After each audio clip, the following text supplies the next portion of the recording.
आपको एक कथा में कहा था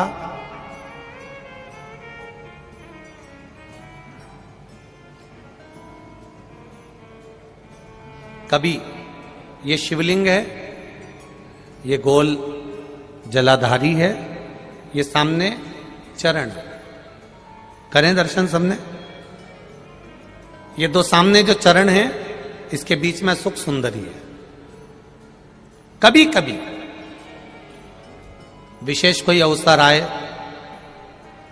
सोमवार की अष्टमी पड़ जाए या कोई विशेष प्रदोष का दिन पड़ जाए और आपको लग रहा हो कि मेरा महादेव को मैं जल चढ़ाते चढ़ाते इतना समय हो गया, मेरा महादेव नहीं सुन रहा, तब कभी कभी ऐसा मन में आए कि क्यों नहीं सुन रहा, तब लोटा भरकर जब जल लेकर जाओ, गणेश जी को चढ़ाया, अशोक सुंदरी को चढ़ाया, षडानंद कार्तिकेय को चढ़ाया, माँ जगत जननी जगदम्बा माँ पार्वती को चढ़ाया, वही जल ले जाकर बेलपत्री के वृक्ष पर चढ़ाया।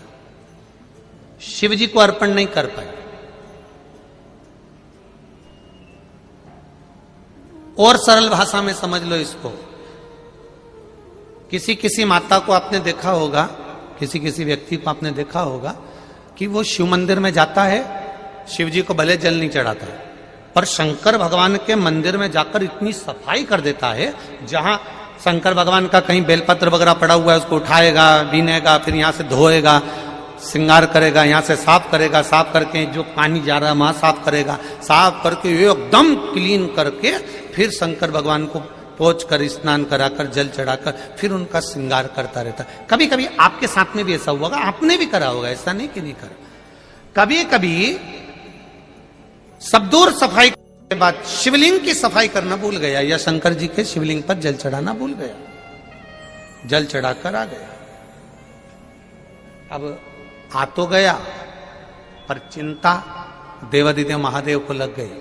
मेरा था, भक्त था, उपास करता था, शिवरात्रि का व्रत करता था, पशुपति व्रत करता था, सोमवार सावन के करता था, 16 सोमवार करता था, पर आज इसको ना जाने क्या हो गया कि ये मेरे ऊपर जल ना चढ़ाकर सब दूर जल चढ़ाकर चले गया।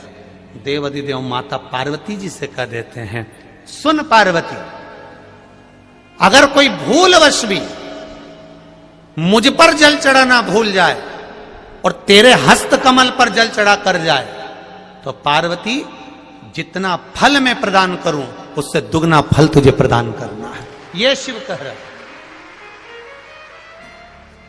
और इसका प्रमाण कहां पर मिलता है? इसका प्रमाण मिलता है महाभारत में, इसका प्रमाण मिलता है श्रीमद् भागवत कथा में। भीम, दुर्योधन और जरासंध तीनों ने तप करा, तीनों बैठे हैं अलग अलग शंकर भगवान का भजन करने के लिए और तीनों शिव जी का भजन कर रहे हैं, तीनों शंकर भगवान का गुणगान कर रहे हैं, तीनों शिव जी का तप कर रहे हैं। और तप करते करते करते करते करते करते भीम को लग गई भूख, चले गया भोजन करने। जैसे ही भोजन करने गया तो कुछ खाने का तो मिला नहीं, केले के पेड़ पे से केला लिया या छील छील के खाकर फेंक दिया, बैठ गया।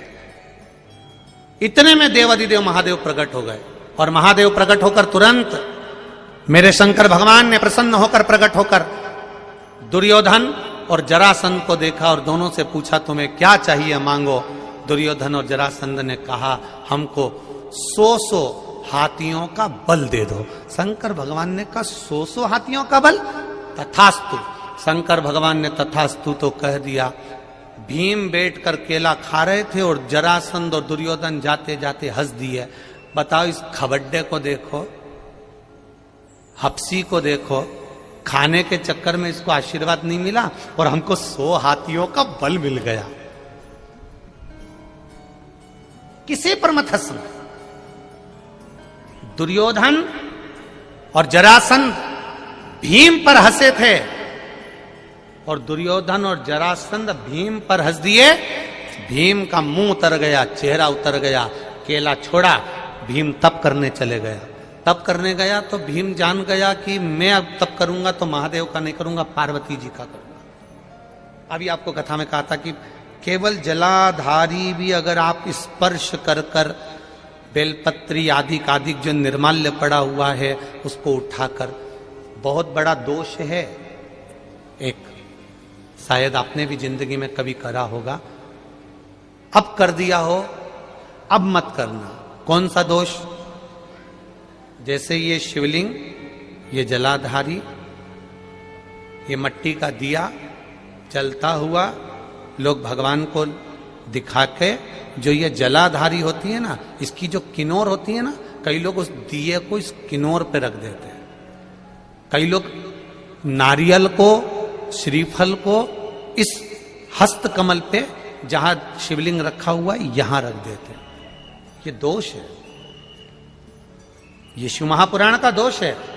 शिव पुराण कहती है अगर पशुपति व्रत कर रहे हो, आप कोई व्रत कर रहे हो, कोई कामना कर रहे हो, तुम्हारे पास में अगर श्रीफल, पशुपति व्रत करने के बाद 5वें दिन भी अगर तुम श्रीफल चढ़ा रहे हो, तो वो श्रीफल ये जलाधारी पर नहीं रखना है, उस श्रीफल को भेंट के साथ में शंकर भगवान की जलाधारी शिवलिंग इसके ठीक सामने नीचे जमीन पर रखना। उसका फल ये होता है कि तुमने जो पशुपति व्रत करा, शंकर भगवान ने उसको स्वीकार कर लिया और वर प्रदान कर दिया।